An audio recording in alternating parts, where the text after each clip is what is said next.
right, okay. Well, this has been a journey, but this is the last one. All right, Steve. But I just think that, it's a Bible class, and ideally, first, second books of the Maccabees, everybody doesn't have access to it, so we hadn't gone that far in the book, but there's so many lessons to be learned. Well, Chapter 1. I mean, we did 2 lessons on chapter 1. It's just, if you don't learn the lessons, you keep making the same mistakes over and over. that's right. So if the Bible is going to be used to inspire and motivate and help, then I think you have to look at it in terms of the lessons that are in it. Black people right now are in a habit of repeating our mistakes. Yeah. Each generation has to go fall in the same hole. I don't understand that. When we especially got all this information to guide us and tell us who the enemy is, and the enemy hadn't changed in all this time. No, sir. And so I think it's important that we at least tarry around the issues that are still affecting us today. Yeah. All right. So we looked at this at the first and second books. We in the first book, and I thought we'd do a little review before we jump into chapter 2. Hey.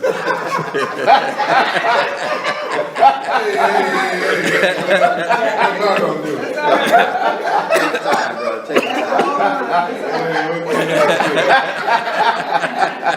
So there's a lot more chapters in there we ain't gonna get to.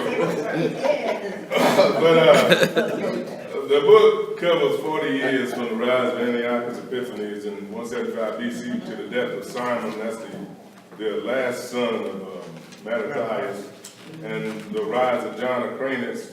That's Simon's son in 134 BC. It was written in Palestine between 134 and 63 BC. The story reflects the tremendous faithfulness of a few who saved and redeemed the black nation Israel. When we looking at the review from the past 2 lessons of chapter 1, who are the good guys? Mattathias and his sons. The name of the book is Maccabees. That was easy. Who the bad guy? The Greeks. The Greeks are the bad guys. All right, what was the tactic used by the enemy? The tactic used by the enemy. Like bribery. Fear. Yeah. Bribery. Fear. Right. Fear. Everything that they're doing today, right? Divide and conquer. If you put it in a big package, they call it Hellenism. In so many ways, but they try to force everybody to do what they wanted instead of live the lives that God had called them to live. So explain the royal edict. Hey, let me tell you what. I'm just saying. All right, y'all want the story. Y'all want to hear the story. I want to hear from y'all. You want the answer? Okay. We want the answer. Y'all tell the story. All right. But the royal edict was the Greeks' way of actually making sure that there was no chance of anybody rebelling against their authority. So they basically tried to deny people their own history, heritage, culture, religion. They attacked their religion, their heritage, their culture, their language. They said that everybody had to be a little Greek or Greek. And so nobody could practice their traditional religions and their traditional beliefs. Nobody could actually go to the temple to sacrifice to God and worship God in the way that they've done for generations, for thousands of years. And now all of a sudden everybody got to do it the Greek way. Well, That's the edict. That's pretty bad edict. yeah, that's pretty bad. That's bad news for people who really believe and care about their history and their heritage. That's a problem. So what did the edict hope to accomplish? I guess I already gave y'all that one. Y'all should You answer already that one. read. What? Y'all don't want to tell me? reject their culture. That's right. Just slave culture. They wanted to eliminate the possibility of anybody ever challenging them for authority. You got to understand that that's the big picture behind everything that the enemy does. He wants to eliminate the competition, the threat, or eliminate the possibility of anybody ever overtaking it. Right? This battle has been going on back and forth throughout the area. The Egyptians would control Israel for a while. Now you got the Greeks in there fighting. I mean, the Romans out there on the side. I mean, this is like a hotbed of activity. And the Greeks find themselves in a position now. They want to solidify their power. What did the Pharaoh in Egypt say? Our people have come out of Egypt. But the idea was that if these people join with the enemy, anybody could overthrow us at any time, right? Right. Do people worry about us joining with any enemies today? I don't think so, but they ain't taking no chances. Right. They're not taking no chances. That's why they got all these. So how were the black nation saved, or how was the black nation Israel saved? It came together to overthrow the Greeks, right? Came together to fight the enemy. They had to fight. What we looking for saved now, right? We saved just by calling on the name of Jesus. We saved, right? We saved from racism and sexism and imprisonment. We saved from the court system. We ain't saved if it ain't been no fight. You ain't saved. If you ain't free to live your life, you ain't saved. But no, they got us stuck on stupid. Our eyes in the sky, and so all we got to do is claim something or say a few words, and theoretically we're gonna go to heaven after we die. That's how you mess people up, right? You distract them from the issues of the day, get their minds stuck in the sky somewhere, or stuck in the past or something, but you don't deal with what's happening today and the battles that we're gonna have to wage in order to control our lives. It's got to be some struggle, some fight somewhere. Because the enemy doesn't give up power. Right. But they were willing to fight. And so how were they redeemed? What is the redemption in this story? What is the redemption in the story? We got to get this one. Because this is important to us. I mean, all of it's important to us, but this one is the one. How were they redeemed? Stuck to their values and their laws. Stuck to the covenant and the law, their values, who they were in relationship to God. They honored God. Woo! That's a good one, isn't it? Oh yeah. That's redemption. How do you get redeemed other than if between you and God? If you honor God, if you revere God and you hold up your faith and your covenant belief in God and you drive it to its logical conclusion. You said that there ain't nobody better than God, bigger than God. With me and God, we're invincible. And then you go about the business of making that real. That's how they were redeemed. That's important. We got to understand that one, because if that's not what we're doing in this life, trying to honor our relationship with God, if anybody can come in and tell us you don't believe this, you ain't that, God is a big white man on a cloud, and this is what you need to worship. You need to worship this white Jesus. You need to do, you done gave up your faith, your real God, for some fantasies, for some fake, for some idol. Amen. And black people are the most idol worshiping people on the planet. Because there was no white Jesus. There is no big white man God in the sky. Well, We wasting our time. All right. And God ain't happy with the way we function. Claiming some white man is the ultimate power. What do you think that looked like to God? All the black people in the black community down on their knees with a white man in their mind. Diminishing God. have mercy. That's a problem. Oh yeah. All right, so let's go a little further into the lesson. Mattathias and the Holy War. All right. Mattathias is an elderly farmer and a priest. Two modern day excuses not to do anything. He old and he a preacher. Hey, I ain't trying to throw no stones, but come on now. Well, That's an excuse not to do nothing, right? Oh, I'm too old for this. I ain't messing with that. I'm too old. I'm trying to retire. I don't care. I ain't worried about all of that stuff. You know, Amen. I ain't worried about trying to save no black people. I ain't doing that black thing. Wow. Excuses not to do anything. And then the preachers, the modern day pastors, they're almost in a position to do something, make a difference, but their hands are tied. Why? Because they got the white man in their back pocket, right? well, He's in their back pocket, right? You can't do nothing. Why? Because you can't take no position on nothing. How many preachers out there in this country? Give me a number. It's gonna be high. Give me a number. How many preachers out there that ain't gonna millions. thousands, millions, and then the ones that ain't gonna say nothing about the issues affecting black people? Ain't gonna mention it on church. Got the thousands and thousands of people captivated looking at them on a Sunday morning, and they ain't gonna say nothing about what's going on in the black world with black people.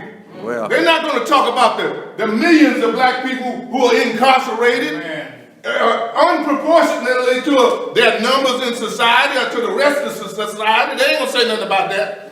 They're not gonna talk about the unjust court system.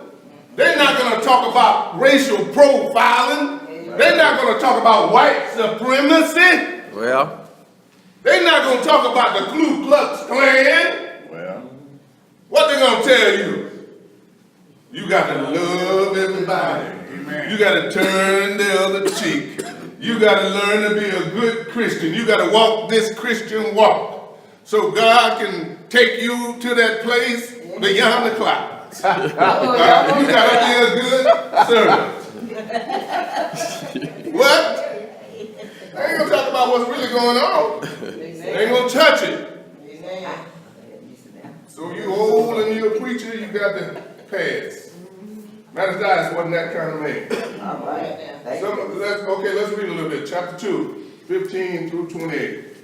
You have to read this because in the event, I know we're familiar with Jerusalem Bible. But we've had a few visitors here and there, and they don't have access to this book, so they don't know anything. That's why we need to read. well, Second chapter? The king's commissioners, Okay, go ahead. who were enforcing the apostasy, came to the town of Modim to make their sacrifice. Many Israelites gathered around them, but Mattathias and his sons drew apart. The king's commissioners then addressed Mattathias as follows. You are a respected leader, a great man in this town. You have sons and brothers to support you. Be the first to step forward and conform to the king's decree, as all the nations have done, and the leaders of Judah and the survivors in Jerusalem. You and your sons shall be reckoned among the friends of the king. You and your sons shall be honored with gold and silver and many presents. Raising his voice, Mattathias retorted, even if every nation living in the king's dominion obeys him, each forsaking its ancestral religion to conform to his decrees, I, my sons, and my brothers will still follow the covenant of our ancestors. well, all Heaven right. preserve us from forsaking the law and its observance. As for the king's orders, we will not follow them. We will not swerve from our religion either to right or to left. Well, As he finished speaking, a Jew came forward in the sight of all to offer sacrifice on the altar in Modim, as the royal edict required. When Mattathias saw this, he was fired with zeal, stirred to the depth of his being. He gave vent to his legitimate anger, threw himself on the man, and slaughtered him on the altar. well, my Lord. At that same time, he killed the king's commissioner, who was there to enforce the sacrifice, and tore down the altar. Well, In his zeal for the law, he acted as Phinehas did against Zimri, son of Alu. Then Mattathias went through the town shouting at the top of his voice, Let everyone who has a fervor for the law and takes a stand on the covenant Well. come out and follow me. Well, Then he fled with his sons into the hills, leaving all their possessions behind in the town. Well, Amen. amen. Amen. there's a whole lot going on right there. There's a whole lot going on right there. Yeah. So let's just look at some pieces. Let's look at it in pieces. What attitude does the willing Jew reflect? It's still looming around today. What attitude does the willing Jew reflect? Cowardice, individualism, just thinking about yourself. Cowardice, individualism, thinking about Going yourself. along with yourself. Facing fears. Yeah, facing the fears. Right. Well, what about this side? Let's look at it. Okay, that's good. What about this one? Well, I was just gonna get this over with. You know, white man coming around all the time, just agree with him. Just don't put up no. Just agree with him. He'll go on away. So I'll just do this. So he'll just go on, leave us alone. We heard that attitude. We seen that attitude. Yeah. Oh, yeah. Let's just go along with it right now. You know, we ain't gotta believe it. Yeah. You know what I'm saying? Let's just go on and sacrifice this hog on the altar. We ain't really got to believe that. You know, what does that do to you? What does that do to your children? What does that do to everybody around? Fear. Right? When you make these concessions in your faith, in your belief, in your value system, when you compromise yourself in front of the white man, I remember the stories of the insurance man coming to the house, and knocking on the door, and mama tell you to go tell him we ain't home. What does that do? What does that do to the kids? I mean, what does that do to everybody around us? That means that man is all powerful, Right. and we are powerless. Creates a sense of fear. But we have an opportunity here to stand up for what we believe in, and this Uncle Tom is just trying to get by. Right. He's just going to go along with it just because, the white man is showing power, so he's going to get it over with, or do it just because. Not considering the long-term effect of that one act. That one expression of cowardice or compliance or integration. It affects, has long-term effects. One act can affect generations. This was the one. He didn't realize he picked the wrong day to try to comply. Because he hadn't counted on Mattathias, right? They hadn't considered. And look at the scene, though. Look at the scene. Mattathias and his sons are staring at the pot, right? The white man comes and everybody gathers around in the altar. Mattathias and his sons are standing in the pot. They already know. This ain't finna be nice, and we ain't going along with it. We don't care what's happening. Well. We're not going along with this crap. We don't care what you say. Well. What you think. We're not going along with it. I think you got to take that position sometimes, right? Well, yeah. Yeah. Especially when you know what God requires. Well, that's right. That's You right. know what God means to you. You know what God has been to you. You know what God has done for you. Well. You already know. Well. And then they come offering you trinkets and gifts. They try to bribe you. They try to touch your secular material attitude. Like you a new car. Yeah. We're gonna make you a big man. You already well respected in the town. We're gonna give you some things. You're a big title. You do this, and you'll be well rewarded by the king and well respected, renowned. I mean they play that trick on us all the time, though, don't it? Oh, yeah. I'm saying you gotta understand now. This is 175, 166 BC. Yes. They've been running that game on us now for 2,166 years. We ought to got a clue by now, right? We should have got a hint. It's the same game. Amen. And we still got Uncle Tom stepping up to try to sacrifice our dignity, Yes. our pride, Yes. our faith, Yes. our history, Yes. our culture. Well, Stepping up to sacrifice it, Yes. to throw it away, yeah. to give it away All right. for a few trinkets, Come on, for a brother. few promises from a liar Yes. who doesn't keep promise. Well, that's right. Same thing. How do we miss this? Time and time again. Amen. Explain the response of Maccabees.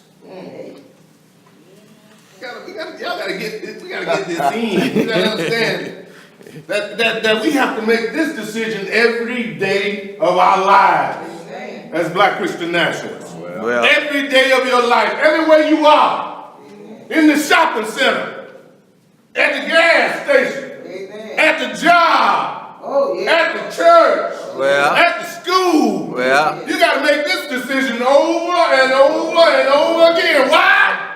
Because God is watching you. That's right. And we ain't saying like looking out. We know God is in us. God is in us. God is in. We live, move, and have our being in God. We know this. God is there. well, What are you going to do today? Who you with? Who you for?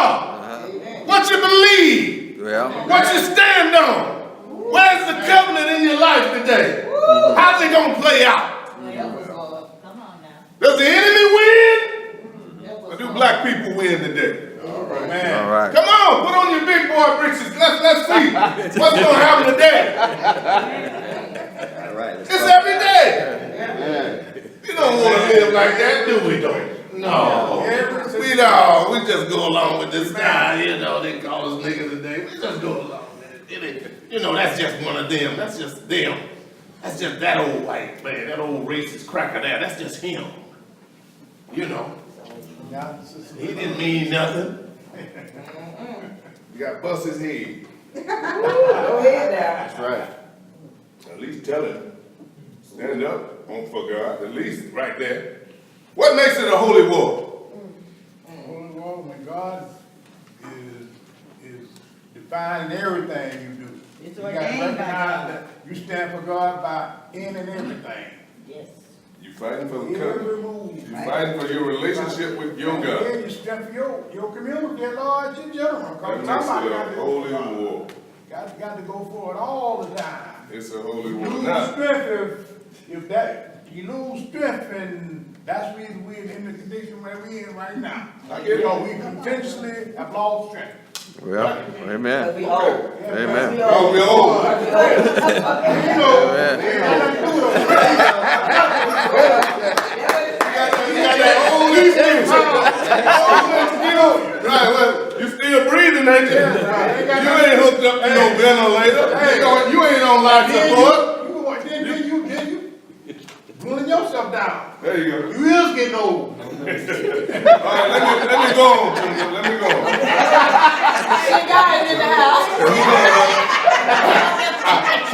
I'm gonna get through this. And this ain't never chapter 2, baby. I'm gonna get through this. I got about 3 more points. 3 more. Hey, brother. See you next week. Okay, are we in a holy war then? Yes. Oh, yeah, it's holy war. Oh, no doubt. No doubt. We say no? We got some dissension. Are we in the one or not? Are we in it or not? We in it. We ain't in the holy war. We should be though. We should be. Should be. Well, what you saying is that we ain't really battling, right? Our fight ain't what it should be. Yeah. But we in one. Yes. We just ain't putting it down like we supposed to. Everybody participate. Right. We need to do it. That makes sense. All right, Yeah, let's go to that chapter makes 2, sense. 29 through 38. Dying to be righteous. Amen. What? Amen. I know some people like that right now. Lord, have mercy. Dying to be right. Dying to be righteous.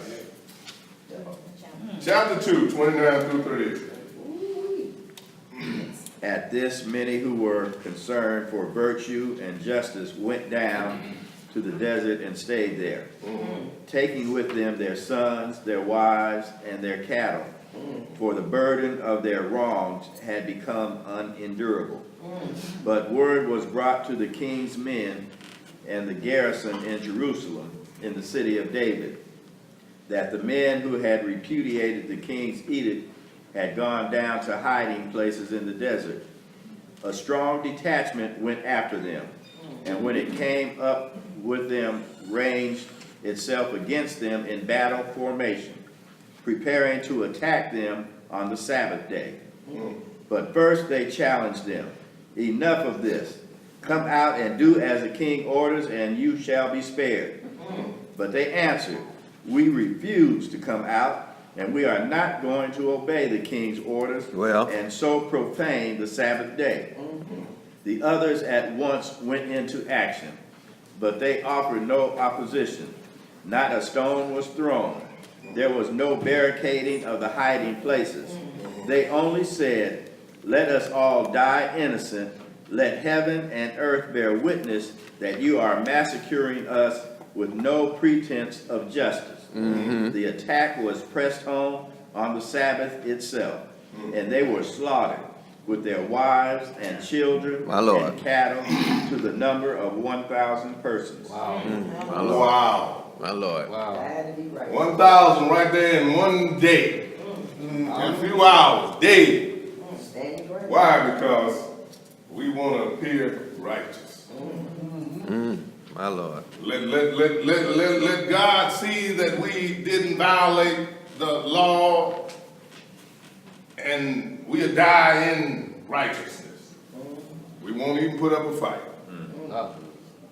How does that reflect? What attitude is today? And when I wrote it, when I was thinking, I'm reminded of how the slave church promotes this notion about what's going to happen in the by and by. That's right. The whole heaven concept, the concept of heaven and hell, right? So all this wrong that people are doing on the planet, all this murder and all the vile activity and attitudes and approaches that have been heaped upon black people.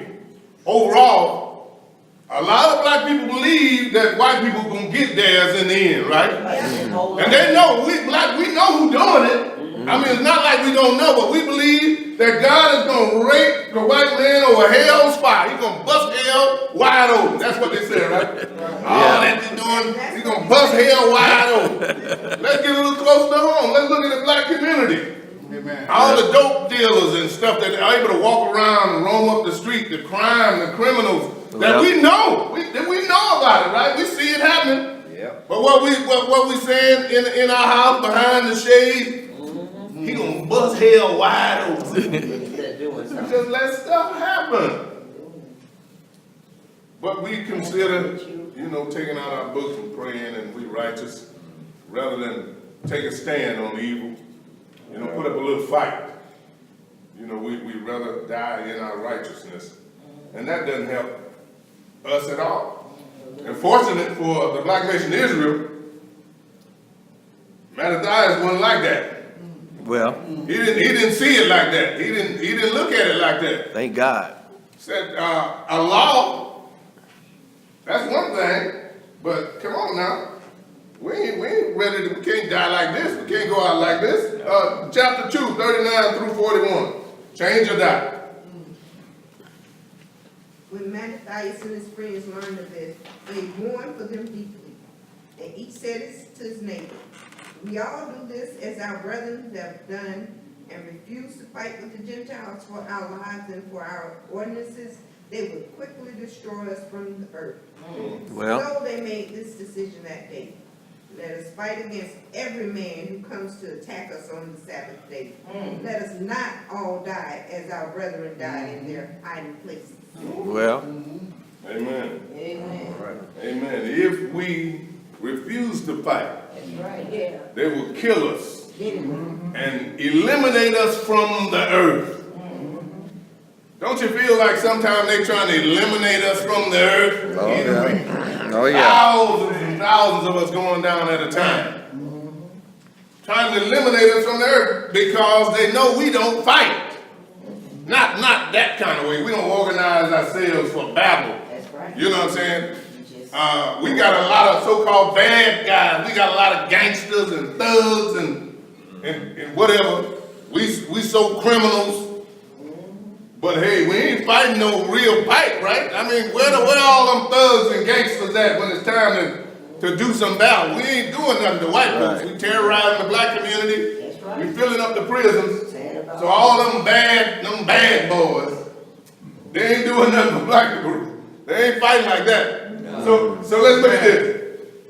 If we all do as our brothers have done and refuse to fight the pagans for our lives and institutions, Come on they now. will only destroy us the sooner from the earth.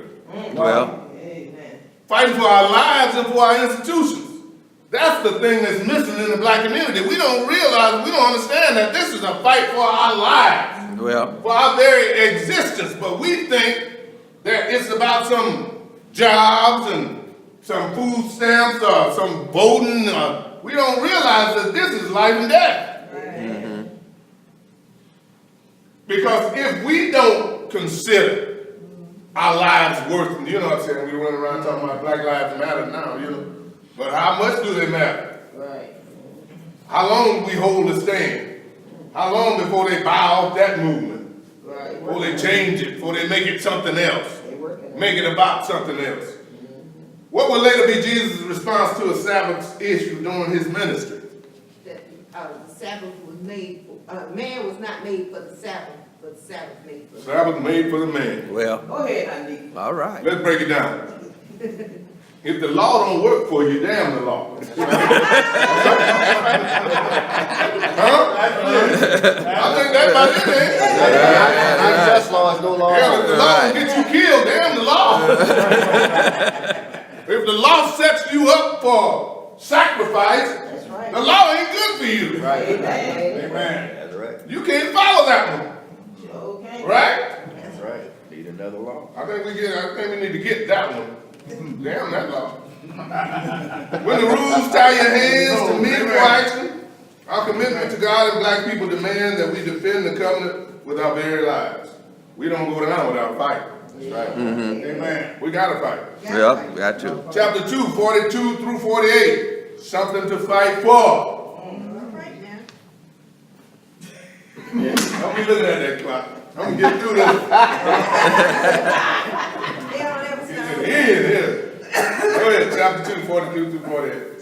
Soon they were joined by a community of Haciendians, stout fighting men of Israel, each one a volunteer on the side of the law. All the refugees from the persecution rallied to them, giving them added support. They organized themselves into an armed force, striking down the sinners in their anger and the renegades in their fury. And those who escaped them led to the pagans for safety. Mattathias and his friends made a tour, overthrowing the altars and forcibly circumcising all the boys they found uncircumcised in the territories of Israel. Well, Wow. That was about it. well, He was about it. They hunted down the upstarts and managed their campaign to good effect. They wrested the law out of control of the pagans and the king, and robbed sinful men of their advantage. Rob, sinful men. Mattathias was about that business, baby. Not that business. But I think the point here that we have to really take into account is this. Now, if your position is righteous and you fighting for God Amen. and you decide to forego fear and your own self-preservation and you're gonna do what is necessary in order to save a people that you're gonna stand on the covenant of God regardless of what, then the universe is fighting for you, with you. He'll add people to your ranks. Right? You don't change your position. You don't soften it up. You don't make it sweeter so you can get some people to join in pretense. Well, You know, if you maintain your covenant with God, you maintain your position, if you hold fast to God, Amen. then those who are willing to fight that fight will come find you. well, What happened in the 70s, 80s? Our doors were run. I mean, we were flooded with people who wanted to fight for the liberation of black people, that's right. who were about that. We didn't have to look for them. They were looking for us. Well, We made ourselves available. But the thing is that if you can't take a position on God, if you can't decide what you believe and who you are and what you're willing to live and die for, then what can God do with you? well, We got enough of them wishy-washy Christians out there already, right? Who don't believe in nothing one day to the next. I believe in Jesus. I believe in God. I don't believe, I think Jesus is white. I believe in Mary. I believe in Joseph. If you can't take a position on something, then what can God do with your wishy-washy self? If you don't know what you believe, That's right. what can God do for you? I mean, if you can't decide, how's God gonna make a decision? well, You compromise what God can do for you with that wishy-washy crap. I'm sorry. wishy-washy. Yeah, you gotta watch that. The fight must continue. 2:49 through 64. I'm gonna read this one, then we'll let y'all go. Read it. As the days of Mattathias were drawing to a close, he said to his sons, arrogance and outrage are now in the ascendant. It is a period of turmoil and bitter hatred. This is the time, my children, for you to have a burning fervor for the law and to give your lives for the covenant of our ancestors. Amen. When it's rough, That's it. when the times are tough, when we're in trouble beyond our own imagination, our possibility, when we can't see the future, that's when it's time to take a position on the covenant Well, and the law of God. That's when it's time to get closer to God, to embrace God with all that you have. You don't go changing your religion. Amen. You don't go changing your God. That's right. well, Remember the deeds performed by our ancestors, each in his generation. Amen. We got history. We got ancestors. We know they fought and died. Remember our ancestors. Our problem is that we're running around remembering their ancestors, white folks, George Washington, Benjamin Franklin. We quote white people all over the place. We remembering them all the time, right? They make you remember them. I pledge allegiance. I pledge allegiance. I believe that. Oh, the white man. I mean, that's what they do to you. That's Hellenization. Yeah. well, We call it niggerization. That's Hellenized. You've been Hellenized. well, Running around with Greek whatever, Greek Right. this, Greek that. Right. I don't care what you say that fraternity or sorority did to you. And I apologize up front, but I'm about to kick them in the butt. Kick him in the butt. If you think that being a part of a Greek fraternity, a Greek sorority, did something for black people, okay, fine, think that. But there's no way that you're a little pregnant. If you embracing Greek, you're a Greek. well, You elevating Greek society. You elevating white people Yes. over black people. well, Accept what you're doing. I mean, take what you can take out of it, but understand the psychology behind it. This has been going on for 2,000 years. We gotta get away from all this stuff, this elevating white people. We don't understand it's the little stuff right? that keep us from doing anything in the world today. It's the little stuff that we take for granted. Mattathias knew one about that. We were struggling for our very existence, for our survival. Everything counted. That's right. The enemy attacks your culture. He attacks your language. He attacks your religion. What do you think they're doing to us now? What's the enemy today? What's it called? We could still call it Hellenism. White supremacy. White supremacy. Anytime you promoting any ideas that are about white folks over black people, you are Hellenized. You're Hellenized. We don't have to keep saying niggerized. Let's call it what it is nowadays, Cole. Y'all Hellenized. You was Greek worship. That's right, that's what it is. All right, I'm gonna leave it right there. All right.